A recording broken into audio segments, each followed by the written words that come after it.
Eat Bulaga, mag-isang pinataob ang kalaban. Mayor Jose may binisto kay Ruel at sa isa pang Dabark ads. Eat Bulaga trending, at niyanig ang noontime. Talaga namang isang pasabog na naman na Sabado ang napanood sa Eat Bulaga ngayong March 14, 2026, na sinimulan na sa isang pasabog na opening prod number ng mga Dabark ads, gaya ni Dabark ads Karen.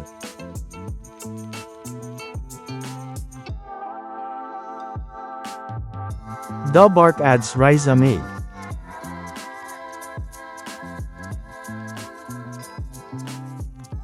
At ganun na rin ni Rabin.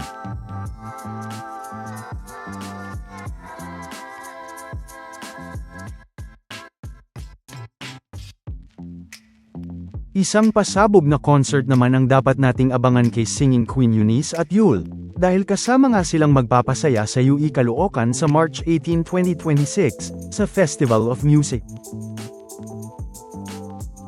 Na makikita nga sa FB post na ito ng UE Caloocan, na mababasa nga dito na, "Get ready as more incredible performers take the stage to bring even more music, talent, and unforgettable moments. These artists are here to keep the crowd hyped and the spirit alive all throughout the celebration. Expect a night filled with great music, amazing talent, and non-stop entertainment. Gather your friends, bring the loudest cheers, and get ready for a festival of music and culture you won't want to miss." Na kung saan ay kasama nga dito si Singing Queen Eunice, Foreignoy Grand winner Hyunyul Kim, kasama din ang Nena, Hiraya, Tactile Fume, at Goyo. Napanood din ang clone ni Matt Monroe na si Ruel Carino sa segment naman na LSS, na kumanta naman ng mga classic song ni Neil Sedaka.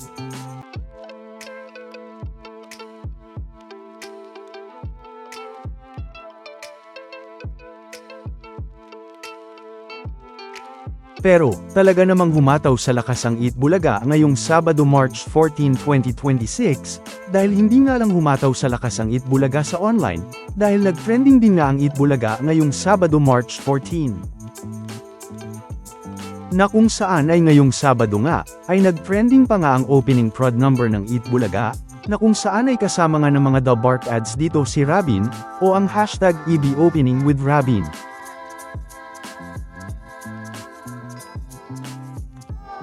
Pero, hindi nga lang ito basta nag-trending ngayong Sabado, dahil nakapasok din nga ito sa top 10 at top 5 trending sa buong Pilipinas. Na kung saan ay makikita ngang mabilis na nakapasok sa number 8 trending list ang hashtag #EBOpening with Rabin, noong 12 p.m.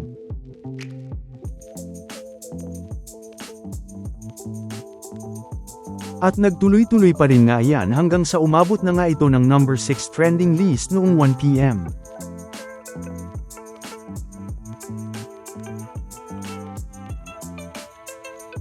Pero hindi nga lang yan, dahil umabot pa nga ito sa number 5 trending list, noong 1:30 p.m.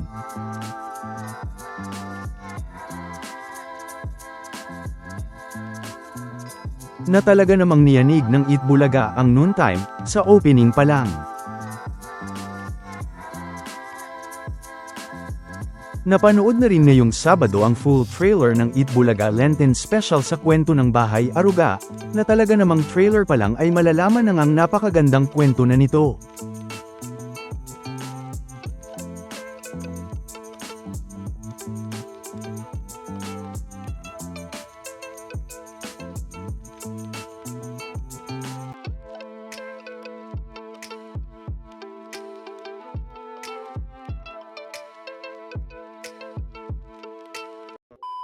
Welcome back mga ka-highlights! Bago tayo magpatuloy ay maaaring mag-subscribe at i-click ang notification bell para updated kayo sa mga susunod pang videos, at paki-like na rin ang video, share at mag-comment na rin. Maraming salamat po! At ganun na rin nga ang ilang mabigat na eksena sa tatlong kwento ng EB Lenten Special.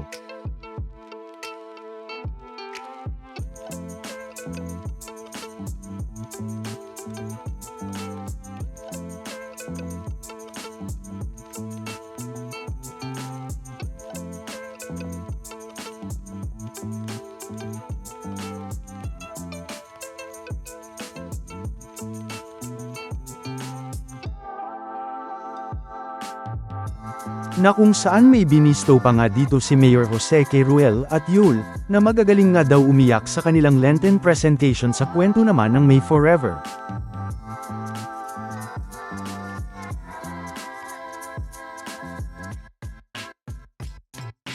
Samantala, isang linggo na namang muling pinaramdam ng Eat Bulaga ang lakas nito sa noontime, na sa katunayan nga, ay mula pa nga noong Lunes March 9, 2026, ay makikita ngang umabot ng mahigit 112K ang dami ng nanonood sa YouTube livestream ng Eat Bulaga.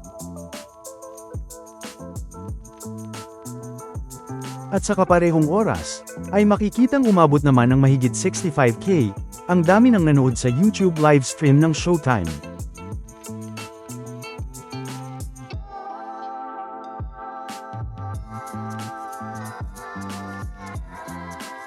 Noong Martes naman March 10, 2026, ay makikita namang umabot ng mahigit 119K ang dami ng nanonood sa YouTube livestream ng Eat Bulaga.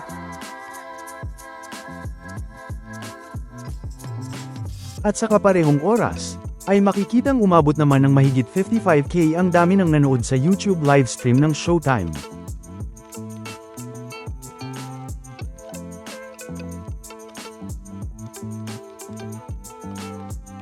Noong Miyerkules naman March 11, 2026, ay makikitang umabot naman ng mahigit 115K ang dami ng nanonood sa YouTube livestream ng Eat Bulaga. At makikitang umabot naman ng mahigit 59K ang dami ng nanood sa YouTube livestream ng Showtime sa kaparehong oras.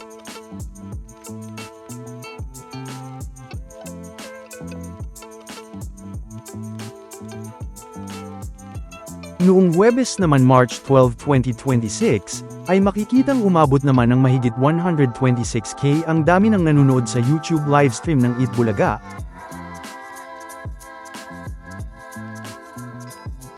At makikita namang sa kaparehong oras, ay makikitang umabot naman ng mahigit 107K ang dami ng nanood sa YouTube livestream ng Showtime.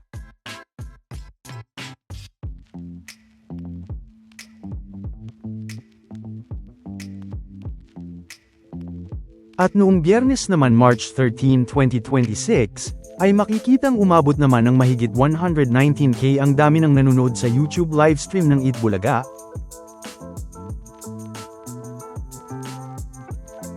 At sa kaparehong oras, ay makikitang umabot naman ng mahigit 58K ang dami ng nanood sa YouTube livestream ng Showtime.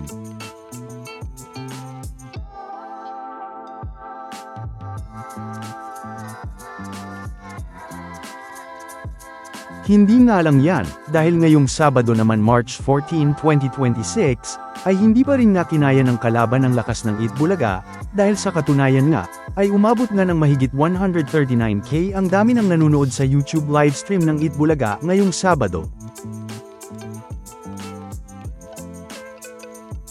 At sa kaparehong oras, ay makikitang may mahigit 58K naman ang dami ng nanood sa YouTube livestream ng Showtime.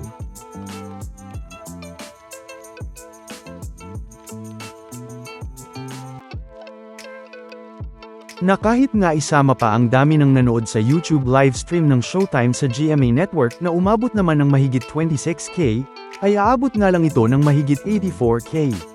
Na makikita ngang kahit dalawang YouTube livestream na nga ng Showtime ang pinagsama, ay hindi pa rin nga ito sapat para matapatan ang lakas ng Eat Bulaga. Dahil kung isasama naman ang dami ng nanood sa YouTube livestream ng Eat Bulaga sa TV5, na umabot naman ng mahigit 15K, ay aabot na nga ito ng mahigit 154K, na lalo na ngang tambak ang Showtime dito. Na kahit nga isama pa ang pangatlong YouTube livestream ng Showtime sa ABS-CBN Entertainment, na umabot naman ng mahigit 62K, ay aabot nga ito ng mahigit 146K, na kulang pa rin nga kung ikukumpara sa dalawa lang na YouTube livestream ng Eat Bulaga. Na talaga namang pinataob na naman ng Eat Bulaga hindi lang ang Showtime, kundi maging ang tatlong channel ng Showtime. Na makikita ngang hindi lang nag-trending ang Eat Bulaga at nakapasok sa top 5 trending list, kundi muli na naman ngang humataw sa lakas sa online views. Samantala, ano naman ang mga masasabi nyo patungkol sa mga napag-usapan natin sa video na ito?